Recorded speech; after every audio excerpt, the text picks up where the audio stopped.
திருப்புகழ் 708.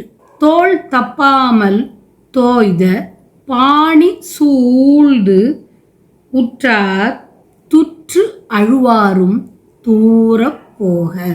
கோர பார சூல பாசச் சமனாரும் பாடை கூட தீயில் தேறி பாழ்பட்டே பட்டு அழியாதே பாசத்தேனை தேசு உற்றார் பொன் பாதத்தே வைத்து அருள்வாயே.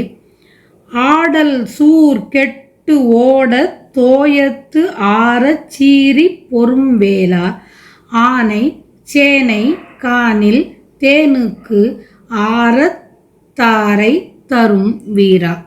கூடல் பாடி கோவை பாவை கூட பாடி திரிவோனே கோலச் சாலி சோலை சீல கோடை தேவ பெருமாளே. தோடப்பாமல் தோய்த்த பாணி சூழ் துற்றார் துற்றழுவாரும் தூரப்போக கோரப்பார சூல பாசச் சமனாரும் பாடை கூட தீயில் தேறி பாழ்பட்டே பட்டழியாதே பாசத்தேனை தேசுற்றார் பொற்பாதத்தே வைத்தருள்வாயே. ஆடல் சூர் கெட்டோட தோய தாரச் சீறி பொறும்வேலா ஆனை சேனை காணில் தேனுக்காரத்தாரை தரும் வீரா. கூடல் பாடி கோவை பாவை கூட பாடி திரிவோனே கோலச் சாலி சோலை சீல கோடை தேவ பெருமாளே. கோலச் சாலி சோலை சீல கோடை தேவ பெருமாளே. பாசத்தேனை தேசுற்றார் பொன் பாதத்தே வைத்து அருள்வாயே. போர் புரிந்த சூரன் கேடுற்று ஓடி ஒளிந்த கடலிலே மிகவும் சீற்றமடைந்து போர் புரிந்த வேலவரே. தெய்வ யானைக்கு முத்து மாலையையும் கானகத்தில் தேன் போன்ற வள்ளி நாயகிக்கு கடப்ப மலர் மாலையையும் தந்த வீரமூர்த்தியே.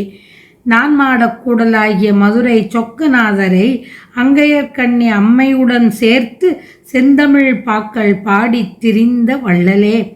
அழகிய நெற்பயிரும் சோலையும் சூழ்ந்த சீலம் உள்ளவர்கள் வாழும் கோடைமா நகரில் எழுந்தருளியுள்ள தேவரே, பெருமையில் சிறந்தவரே.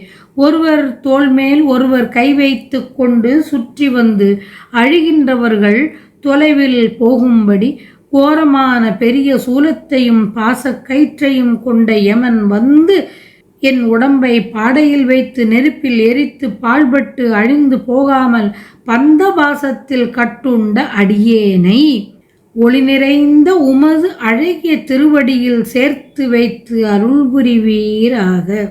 எமன் கொண்டு போகா வண்ணம் உமது அழகிய திருவடியில் என்னை சேர்த்து அருள் புரிவீராக. அருள் புரிய வேண்டும்.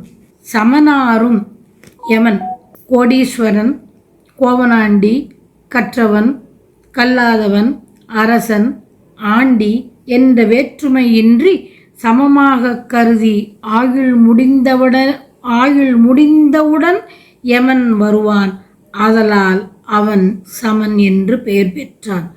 ஆடல் சூர். சூர் என்பது துன்பம். உலகத்துக்கே துன்பம் செய்து கொண்டிருந்தமையால் சூரபன்மன் சூர் என்று பெயர் பெற்றான். சூர்மா மடியத் தொடுவேலவன் என்கிறது கந்தர் அனுபூதி. கோடை நகர் மேவும் குமாரக் கடவுளே, உன் பாதத்தே வைத்து அடியேனை ஆண்டு அருள் புரிவீராக. அருள் புரிய வேண்டும் என்று வேண்டியவாறு